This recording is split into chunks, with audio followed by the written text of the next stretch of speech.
అధ్యక్ష గౌరవ సభ్యులు 2019 నుంచి 24 వరకు చంద్రబాబు నాయుడు గారు పారిపోయారని మీరు అంటున్నారు అధ్యక్ష.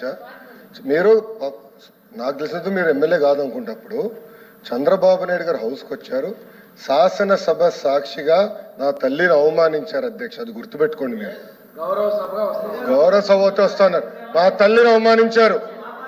ఈ రోజు మీరు కావాలని పోస్టులు కూడా అట్టని పెడుతున్నారు. మా తల్లిని అవమానించారు ఆ రోజు, మీకు గుర్తురాదా? ఎన్ని ఎక్కడ అవమానించలేదు సార్, ఎక్కడ అవమానించలేదు. మీరు ఎట్లా మాట్లాడతారో. మీరు ఉన్నారా హౌస్ లో? మీరు ఉన్నారా హౌస్ లో? మీరు ఉన్నారా హౌస్ లో? ఆ రోజు కూర్చోండి. మా తల్లిని అవమానించారు. అక్కడ ఉన్నారా హౌస్ లో? షర్మిల గారిని అవమానిస్తారు, విజయలక్ష్మి గారిని అవమానిస్తారు, మా తల్లిని అవమానిస్తారా? ఏం గుర్తురాదా మీకు? అదే ఒక్క నిమిషం నేను కూడా మాట్లాడచ్చు, గుర్తుపెట్టుకోండి. ఒక్క నిమిషం నేను కూడా మాట్లాడండి. ఏనాడు మేము మాట్లాడలేదు. కూర్చోండి. ఏనాడు జగన్మోహన్ రెడ్డి గారి కుటుంబం గురించి మేము ఏనాడు మాట్లాడాల?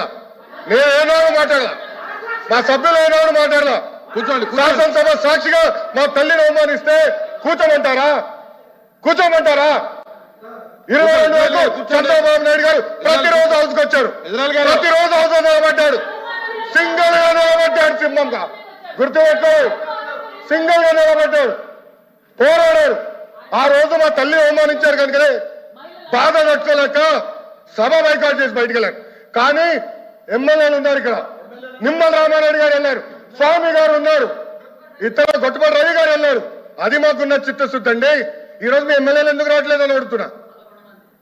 10 మంది జగన్మోహన్ రెడ్డి గారు కాకుండా 10 మంది ఉన్నారు, రాలేదు. మా తల్లిని అవమానిస్తే ఏం కూర్చోమంటారు? ఇంకా మాట్లాడతాం. మేము మనుషులు కాదా? సొంత తల్లి అవమానించారు సార్ ఆ రోజు. మాడుకున్న కూర్చోమంటారు. అయితే తెలియకుండా ఏదంటే అది మాడితే ఎట్లా అధ్యక్ష? ఎందుకు ఆ రోజు బైకాట్ చేస్తారో మాకు తెలుసు. నేను అక్కడనే కూర్చోండి. కూర్చోండి ప్లీజ్. ఎల్ఓపి గారు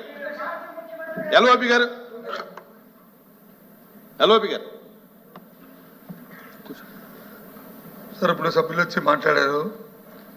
ఇప్పుడు సందర్భాన్ని వచ్చి తీసుకొచ్చారు. ఎవరు తల్లిని, ఎవరు చెల్లిని, ఎవరు కుటుంబ సభ్యుల్ని ఎవరు అవమానించినా సరే ఎవరు కూడా ఉపేక్షించేది లేదు, సహించేది లేదు.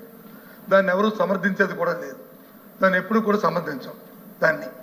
అది అలాంటి సందర్భాలు వచ్చి మళ్ళీ మనం లేని సందర్భాలను ఇక్కడ తీసుకొచ్చి సభల్లో ఉండి ఏ సందర్భం మాట్లాడుకుని ఏం చేసిన రికార్డులో ఉండదు అధ్యక్ష. రికార్డులో లేని విషయాల్ని, అవసరం లేని విషయాల్ని ఇక్కడ తీసుకొచ్చి అనవసరంగా హోందాగా మనం ప్రవర్తించాలి అధ్యక్ష. ఒక తప్పు కానీ దాన్ని మేము సమర్థించట్లేదు, ఎట్టి పరిస్థితుల్లో సమర్థించట్లేదు, ఎట్టి పరిస్థితుల్లో సమర్థించట్లేదు అన్నారు. ఎట్టి పరిస్థితుల్లో సమర్థించట్లేదు అంటారు సార్.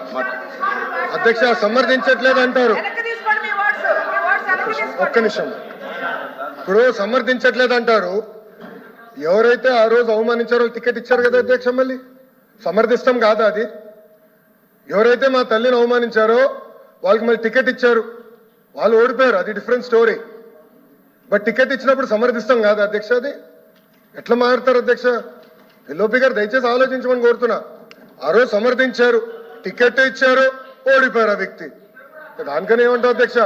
సో దయచేసి ఆనాడు చంద్రబాబు నాయుడు గారు 2.5 సంవత్సరాలు నాకు గుర్తున్నంత వరకు అధ్యక్ష 2.5 years హౌస్కి వెళ్ళారు. దాని తర్వాత ఎప్పుడైతే మా తల్లిని అవమానించారో అప్పుడే బయటకు వచ్చి వీడియోలు ఉన్నాయి, ఎవరేం చేస్తారో తెలుసు, రాష్ట్ర ప్రజలు ఆనాడు చూశారు, అన్ని బయట ఉన్నాయి అధ్యక్ష. మళ్ళీ ఎందుకు సమర్థిస్తారో రాకపోతే అర్థం అవట్లేదు. Please subscribe to KTV Telugu. KTV Telugu channel.